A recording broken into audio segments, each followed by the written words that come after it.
Neste exato momento, o Congresso Nacional está atuando para desmontar o Ministério do Meio Ambiente. Vamos desenhar? O Cadastro Ambiental Rural, que concentra as informações relativas ao meio ambiente de todas as propriedades rurais no país, sairia das mãos de Marina Silva e iria para outra pasta. A Agência Nacional das Águas e do Saneamento Básico também deixaria o Ministério para outro lugar. Nesse caso, iria para uma pasta controlada por um ministro que é do PDT, mas isso é só formal, tá? Porque ele foi indicado pela União Brasil. Pois é. Saem também do controle de Marina 3 sistemas de informação sobre saneamento, sobre resíduos sólidos e sobre recursos hídricos. Esses iriam para as mãos de Jader Filho, do MDB, no Ministério das Cidades. Que ministro vai controlar o quê? Os seus partidos? Isso é o menos importante aqui, tá? O mais importante, e esse é o objetivo do Congresso, é espalhar as informações sobre o meio ambiente brasileiro por toda a esplanada. Dessa forma, ter noção de onde tem problema fica difícil. Montar um serviço de alerta que permita resolver questões urgentes rápido fica mais difícil. E construir políticas ambientais olhando para o todo se torna impossível. Olha, o Congresso está querendo tirar de Marina Silva a possibilidade de fazer um trabalho de altíssima qualidade. Para a Folha de São Paulo, o ministro Alexandre Padilha, que trabalha no Planalto, tá? Ele disse que está tudo certo, que as contribuições do Congresso, ele chama coisa assim, mantém o espírito inicial da reestruturação do governo. Olha, não mantém não. Vamos deixar claro aqui, o governo Lula é vítima. Está sendo atacado principalmente pelos deputados federais. Esse é um ataque inédito na história da República. Parlamentares são eleitos para muitas coisas, inclusive fiscalizar o governo federal. Mas parlamentares não são eleitos para dizer como que um governo se organiza. Isso é atribuição do presidente da República. Quem decide quantos ministérios vão existir, que órgãos respondem a que ministro, isso é o presidente. Só que é importante, ao ver o todo, não se descuidar da parte. Perante um ataque, o governo fez escolhas. Escolheu o que ia defender e o que não ia defender. E nessa permitiu que o principal alvo da sanha dos deputados do Centrão fosse justamente o Ministério do Meio Ambiente.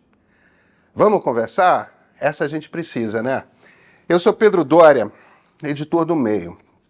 Sabe, no início, o Meio era apenas uma newsletter com um resumo das notícias do dia. 6 anos depois, cresceu bastante. Temos jornalistas em Brasília apurando e escrevendo reportagens, conteúdo em podcast espalhado por todas as plataformas, uma grade de programas diários no YouTube com um canal que tem já mais de 240 mil assinantes. Tudo isso só foi possível graças aos assinantes Premium, tá? Gostou do nosso conteúdo? Então assina o Meio Premium e ajuda a gente a produzir ainda mais. Vai! R$ 9,90 não é tanto. E esse aqui, esse é o ponto de partida.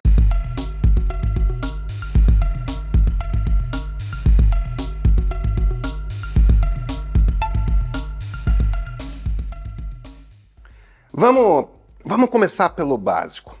Quando um presidente assume, ele organiza o seu governo na forma de ministérios e decide o que vai ser responsabilidade de cada pasta.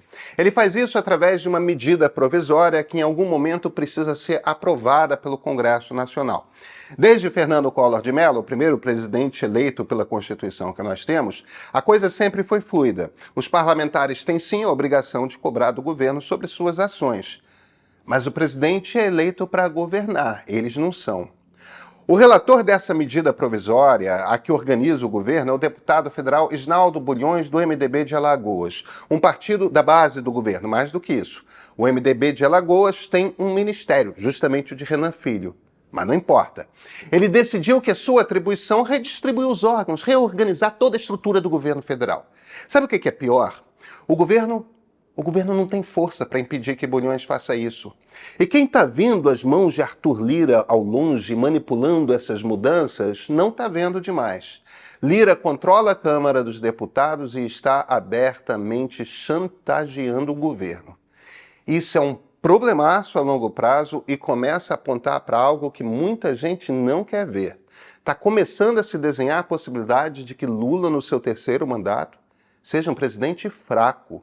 Um presidente com baixa capacidade de governar por não conseguir controlar todas as políticas públicas que ele deseja passar pelo parlamento. O que o Congresso quer, e principalmente o que quer a Câmara dos Deputados, é controle sobre o orçamento. É pegar o dinheiro que o governo tem para gastar e, ao invés de analisar onde ele é prioritário, espalhar nos lugares que interessam aos deputados. E os lugares que interessam aos deputados nada tem a ver com as prioridades nacionais. Tem a ver com facilitar as suas reeleições. O problema é que essa não foi a estrutura de governança que a Constituição que a gente tem desenhou. Ela deu ao presidente muito poder justamente para ele poder construir uma maioria perante um Congresso forte. Essa era uma lição que a gente aprendeu com o nosso período democrático anterior, aquele entre 1945 e 64. Congresso forte, presidentes fracos. Todos eles governaram com minorias, isso provocou imensas crises. Só um dos presidentes eleitos após a Constituição de 46 terminou o mandato. Não é pouco. Mostra como era um desenho que criava crises continuadas. A nossa Constituição, ela havia resolvido isso. Arthur Lira está destruindo a coisa. E ele não está destruindo a organização da República sozinho. Conta com inúmeros deputados federais. Agora, nesse cenário, o governo Lula fez escolhas que não podem ser ignoradas porque mostram o que é prioritário e o que não é. Os deputados queriam tirar poderes do ministro da Casa Civil, Rui Costa. Houve um jantar entre Rui e Alexandre Padilha, que cuida das relações institucionais, e o relator da MP. Segundo Bruno Bogossian, da Folha de São Paulo, ali eles negociaram para manter os poderes de Rui e toparam ceder no desmonte do Ministério do Meio Ambiente.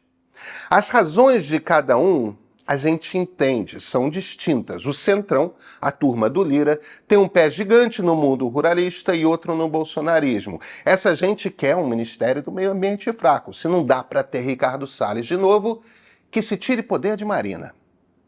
Para o governo Lula, a questão é outra. Existe um conflito mesmo, não tem jeito. De um lado a cabeça desenvolvimentista e do outro a cabeça ambientalista. No Brasil de 2023, as prioridades de cada grupo não se batem. Se o Ibama vai lá e diz que o projeto da Petrobras é uma ameaça para indígenas por causa dos voos de helicóptero, para a fauna marítima, pelo risco de vazamentos e sim, dependendo das correntes, até para a fauna e flora do rio Amazonas, o relatório é técnico. Ou você aceita o que os cientistas dizem, ou passa por cima. Tem um bando de gente nas redes botando dúvida no relatório do Ibama. A gente passou os últimos 4 anos fazendo exatamente isso, tá? Duvidando de relatórios do Ibama e de agências do tipo. Jura que democratas vão embarcar nessa agora?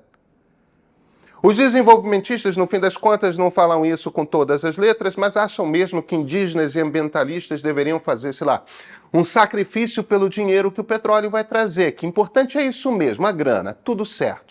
Podiam só dizer as claras. Bem, Marina Silva é uma das maiores lideranças ambientalistas globais e Lula circulou o mundo com ela, dizendo que seria o contrário de Bolsonaro no meio ambiente. Se ele atropela um relatório do Ibama e Marina se demite, acaba em 2 segundos a imagem de responsável ambientalmente do presidente no mundo. Ele sabe que não pode fazer isso. No embate entre Ibama e Petrobras, ganhou o Ibama. Ou seja, ganhou um governo técnico, que houve ciência e que é exatamente para o que Lula foi eleito após o desastre de Jair Bolsonaro. Só que na briga ficou claro também que Marina não vai ceder, que Marina vai usar o poder que seu nome lhe garante para tocar uma política responsável. No país de Marina Silva, as regras ambientais valem para todo mundo. Valem para grileiros, para garimpeiros, para grandes proprietários de terra, valem também para a Petrobras, valem também para o governo, valem também para quem é de esquerda. Olha, em democracias normais, funciona assim. Ainda mais num mundo concretamente ameaçado pelas mudanças do clima. O Ibama ganhou, a Petrobras perdeu, e enquanto isso estava acontecendo, o governo estava entregando para o Centrão o desmonte do Ministério do Meio Ambiente. Querem uma Marina Silva mais fraca. Só tem um problema aí. Marina pode até sair mais fraca agora, mas não vai ficar só nisso. A cada vitória que o governo cede para o Centrão de Arthur Lira, mais fraco o próprio governo fica. Sim, a Câmara aprovou o arcabouço fiscal. Aliás, a Câmara não, né? O Centrão aprovou porque a esquerda foi contra. Possivelmente vai aprovar pelo menos a primeira fase da reforma tributária, mas olha, depois não tem mais nenhum acordo, não. Nesse momento, o Planalto quer entregar o Ministério do Meio Ambiente. Certo.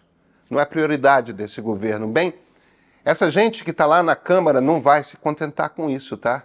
A esquerda desenvolvimentista está feliz com o desmanche do Ministério? Não é para beneficiar a Petrobras.